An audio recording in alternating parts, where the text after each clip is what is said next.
Selamat datang di Pojok Santai.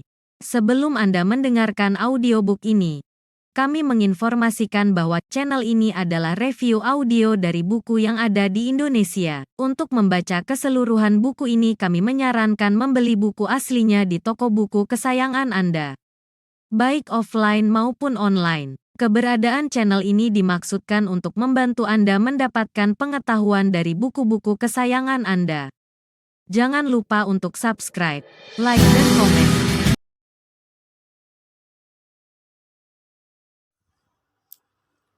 Selamat datang di Pojok Santai, channel khusus yang membahas komik dan novel dengan cara asyik.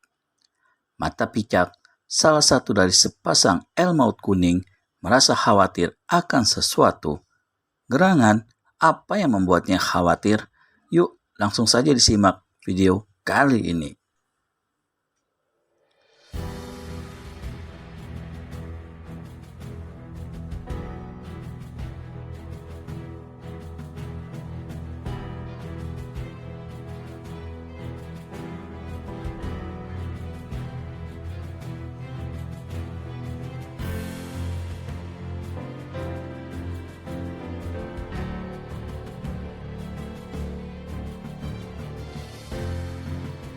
Soal jauh bukan halangan, potong kuping semplung. Ada hal lain yang aku khawatirkan. Ujar Mata Picak.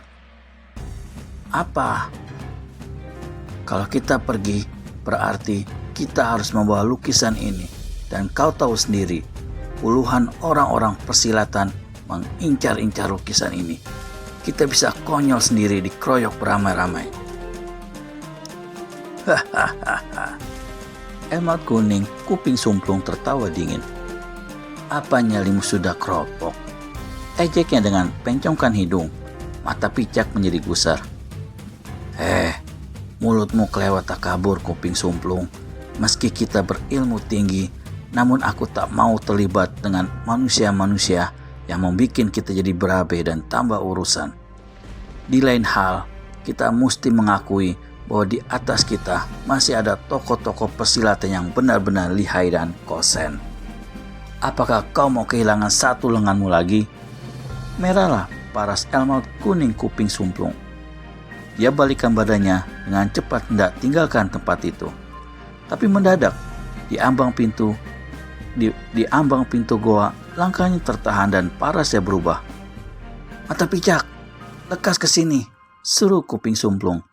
Mata Picak heran mendengar nada seruan kawannya itu.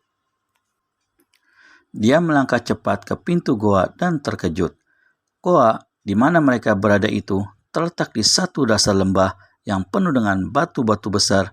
Di balik batu-batu yang bertebaran di lembah kelihatan banyak sekali orang-orang yang berseragam hitam. Di tangan masing-masing tergenggam sebatang golok besar berbentuk empat segi seperti golok penjagal babi. Menurut taksiran Mata Picak, orang-orang yang ada di lembah itu semuanya berjumlah sekitar 20 orang. Melihat kepada golok-golok besar empat persegi di tangan mereka yang berkilau-kilau ditimpa sinar matahari, melihat pula kepada pakaian seragam hitam yang mereka kenakan, sepasang elmaut kuning segera mengenali siapa mereka itu adanya. Kroco-kroco sialan ini pasti hendak membalaskan sakit hati ketua mereka, desis Mata Picak. Kurasa demikian. Agaknya mereka belum tahu letak tempat lukisan ini. Apa perlu kita segera bertindak? Tanya kuping sumplung. Mata Picak manggut-manggut. Dengan tersenyum aneh, dia melangkah keluar dari goa. Kuping sumplung mengikuti di belakang. Tiba-tiba, elmaut kuning Mata Picak melesat ke balik sebuah batu besar. Wuss!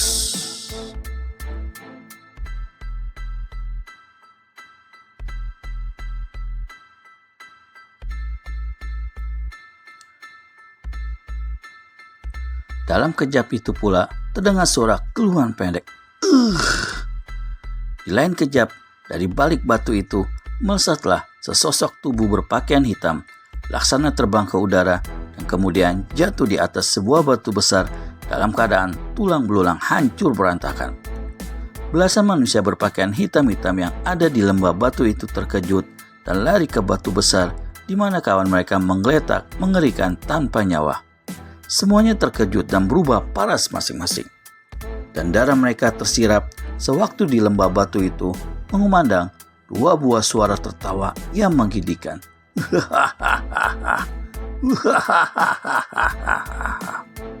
Ketika mereka palingkan kepala, semuanya melihat 2 orang berjubah kuning berewokan berdiri di atas sebuah batu yang menjulang 5 tombak tingginya.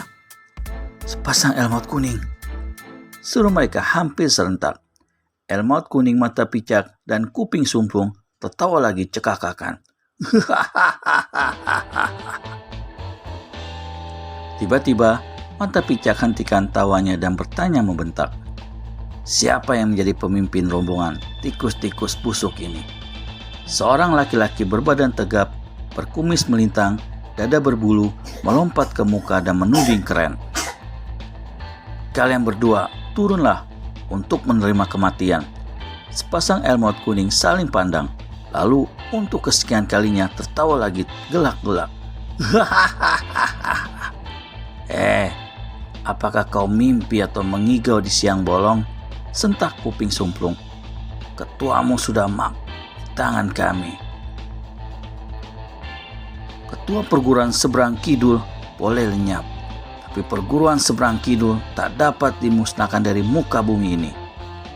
"Oh, kalau begitu kami sepasang Elmot kuning akan menggusur perguruan seberang kidul hari ini juga hingga cuma tinggal nama." "Tak usah bermulut besar, lekas turun," teriak si kumis melintang.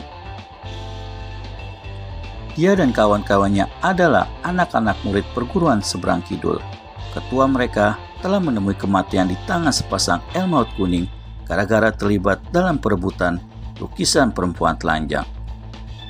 "Tikus-tikus busuk, ketahuilah kalian akan melepas jiwa di sini," teriak mata picak, dan serentak dengan itu diikuti oleh kambratnya si kuping sumplung. Dia melompat ke bawah. Belasan laki-laki bersenjata golok besar dan berpakaian seragam hitam segera mengurung dan dengan serempak menyerbu sepasang Elmot kuning. Maka terjadilah pertempuran yang amat hebat di lembah berbatu-batu itu. "Kalian mencari mati," seru mata picak. "Bangkai kalian akan membusuk di sini, akan digerogoti burung-burung pemakan mayat," bentak kuping sumplung. Lalu keduanya dengan berbarengan hantamkan tangan kanan ke muka. 2 larik sinar kuning menderu. Puluhan benda berwarna kuning yang berbentuk paku berterbangan gencar ke arah anak-anak murid perguruan seberang kidul yang hendak menuntut balas kematian ketua mereka. "Paku emas beracun," pekik anak-anak murid perguruan seberang kidul. Yang berpakaian tinggi putar golok mereka dengan sebat menangkis. Yang lain-lain berserabutan menghindar. Tapi serangan senjata rahasia paku emas beracun dari kedua tokoh silat golongan hitam itu luar biasa sekali, tak sanggup ditangkis dan sukar dikelit. 2 kelompok anak-anak murid perguruan seberang kidul roboh bertumpukan. Mereka berkelojotan sebentar lalu diam meregang jiwa. Tubuh masing-masing penuh ditancapi paku-paku emas beracun. 12 orang yang masih hidup dengan kalap membabi buta menyerang sepasang Elmot kuning. 12 golok besar menderu berebut cepat. Laksana hujan menerpa ke arah 2 manusia yang diserang. Sepasang Elmot kuning ganda tertawa. Keduanya hantamkan tangan kembali ke muka. Dan terdengar lagi pekikan-pekikan manusia yang dilanda serangan senjata rahasia itu. 8 orang menggeletak roboh, 8 jiwa melayang. "Kawan-kawan, larilah!" seru seorang dari 4 anak murid perguruan seberang kidul yang masih hidup. Maka serentak dengan itu, keempatnya keluar dari kalangan pertempuran dan melarikan diri. "Mau lari kemana kalian?" bentak mata picak. "Kalian mesti ikut sama-sama kawan kalian ke neraka." Lalu menyusul selarik sinar kuning menderu ke punggung keempat orang yang lari menyelamatkan jiwa itu. Sinar kuning menyambar. Wus! Keempatnya mencelat mental dan menjerit. lalu roboh menyusul kawan-kawan mereka. Seperti yang dikatakan oleh Elmaut Kuning Kuping Sumplung tadi, maka kini perguruan seberang kidul betul-betul hanya tinggal nama saja. Manusia-manusia tolol. Desis Mata Picak saya sapukan pandangannya pada mayat-mayat yang bertebaran di atas dan di antara batu-batu di lembah itu. Kuping Sumplung sebaiknya bertanya, "Bagaimana? Kurasa makin cepat kita berangkat ke tempat anak itu, makin baik." "Anak mana maksudmu?" tanya Mata Picak. "Benar, anak mana yang dimaksud Kuping Sumplung? Temukan jawabannya di video selanjutnya hanya di channel Pojok Santai.